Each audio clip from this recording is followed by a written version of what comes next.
Good morning, everyone, and welcome to A Soulful Pause. I'm Josette Diaz with Guidance to Wellness, and I am one of the hosts on our sacred community.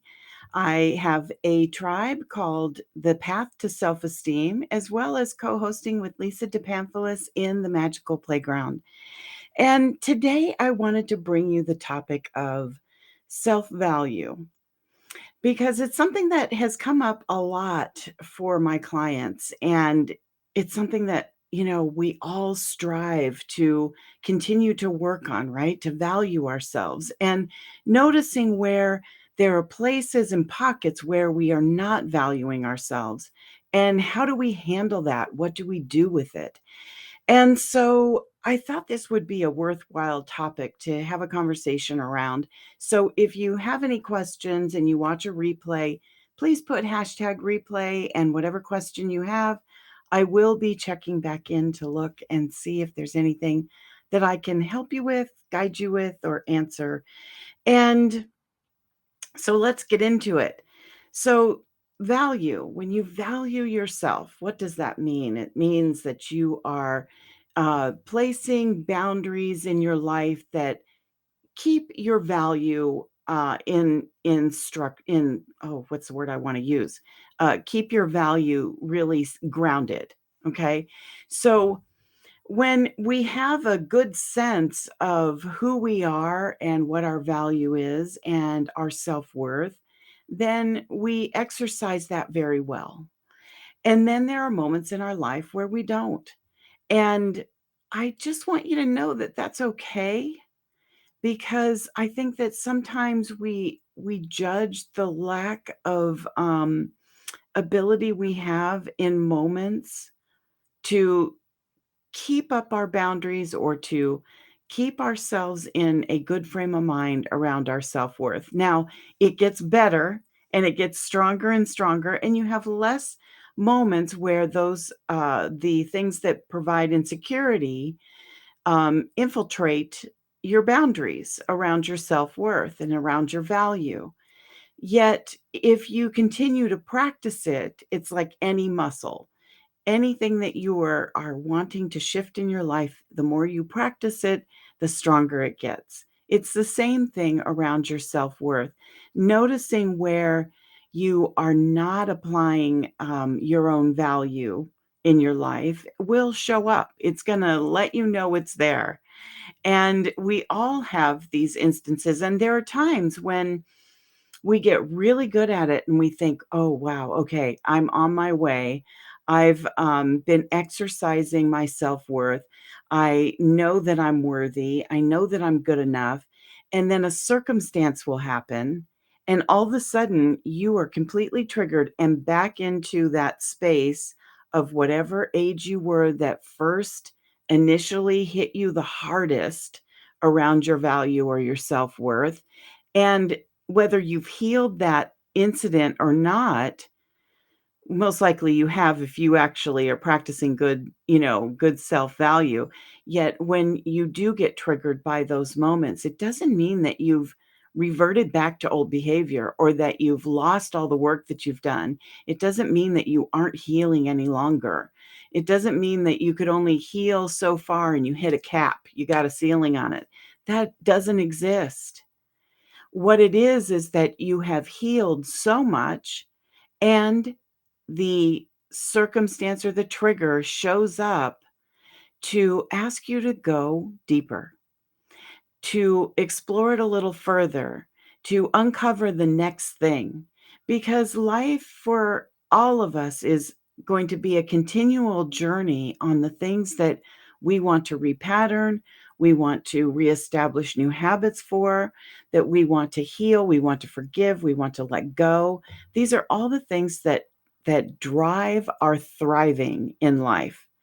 And so the more that we are able to see those quote unquote setbacks as an opportunity for us to step into ourselves in a bigger way, in a deeper way, in a way that allows us to continue to grow and heal, the more we are going to get from those moments and the less they have to happen in big ways.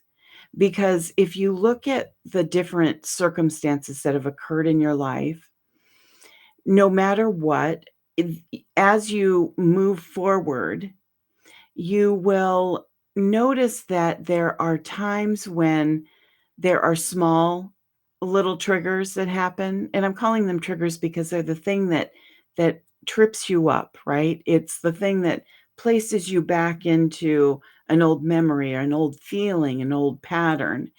And so when that experience happens, it can be small and you go, "Oh, wow, yes, I remember that, and I love myself more now," or "I choose to have a boundary there," or whatever the case may be. So you're able to kind of, like, acknowledge it, move past it, and move on. Then there are times when something larger happens, and when it kind of gets bigger is because it's a calling to go through that next level. It's like you've hit a ceiling with the healing and you're ready to burst through to the other side and do something even more. Life is calling you to do more. Life wants you to experience more. And so the more that you are able to rise to those occasions, to allow yourself to be uncomfortable in that moment and move through it, then you hit a whole new level of who you are. And if you are a person who is going for some big goals and has some big dreams, then this is going to happen even more often. And so be prepared to be uncomfortable. There are different techniques that you can use when you get into that space of being uncomfortable, when your healing takes you there. And so learn how to get comfortable in a healthy way with that uncomfortable moment, because that's really where it's at. And this is where it takes you on that journey to keep moving through the different layers of who you are, to continue to get better and better and better. And look at redefining your success. Because when we have incidences where it strikes our value and it hits us in our self-worth, that's actually something really to use the word, it's like, it's very deep and rewarding. That's where there's so much goodness. There's so much goodness in that moment of when you are looking at your own value and self-worth. And the reason is because you get to really go deeper with owning yourself. It's a calling of embodiment to a level that you hadn't reached before. And so really congratulate yourself when you are looking at issues around your value, your self-worth, because these are those moments that your life is calling you. And I know that might sound, really different, and just try it on. See how that fits for you, because it's life is a process. Your journey is a process. Self-mastery is a process. It's layer after layer after layer.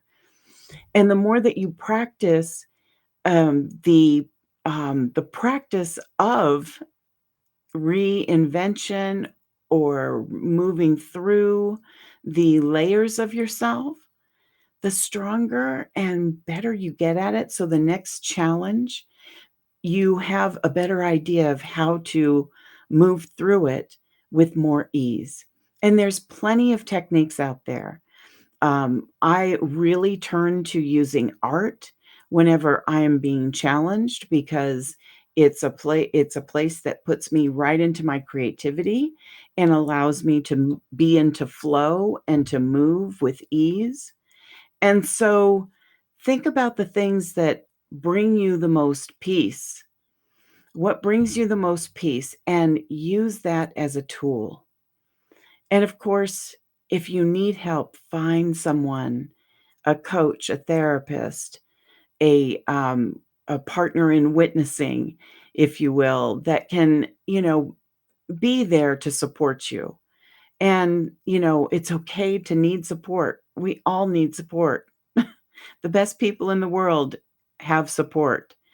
So I wanted to just bring that to you today because it was up for so many people this last week that valuing yourself, knowing that you're good enough, knowing that you are worthy is the core of what moves the needle for everyone on this planet.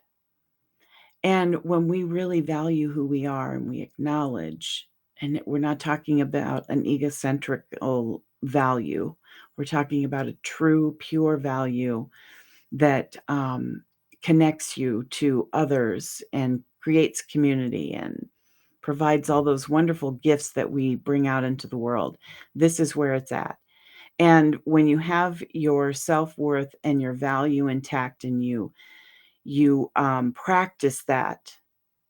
Doesn't mean that you have it every single minute of every single day because that's not realistic. We're in a human experience. We all live on this planet and we all get triggered, even going to the grocery store or driving down a freeway or whatever the case may be. And so giving yourself the grace to be a human being and then recenter. It's always bringing yourself back to center. It's the reminding of yourself. It's being enough of the observer in your own mind and body and feelings that allows you to continue to practice that muscle. So, practicing observation is another tool that you can use that is, in my mind, the most valuable because it really assists you in everything that you do. So I hope that you enjoyed this soulful pause today and go off and have a wonderful weekend and really consider how you're valuing yourself and where are your boundaries? Where are your belief systems matching with your value system? And let go of the beliefs that don't belong to you. That's going to help you with finding your worthiness because we all have old belief systems, that were passed down to us that we have on automatic pilot and aren't necessarily aware of. So it behooves us to do that little bit of self examination. So I'm going to leave you with that. Have a wonderful weekend. And I will see you next Thursday on A Soulful Pause. And we normally start at 9 a.m. And, I will see you then. So take care and come see us over at our sacred community as well. We're getting ready to do a big launch. We're super excited about it. There's going to be some wonderful master classes. And so come join us over at our sacred community. And, or we also are known as sacredu.love. So give us a look out and, also know that we have memberships that start for $1 for 21 days. So you can check it out and see what you think and explore. All right. Take care, everyone.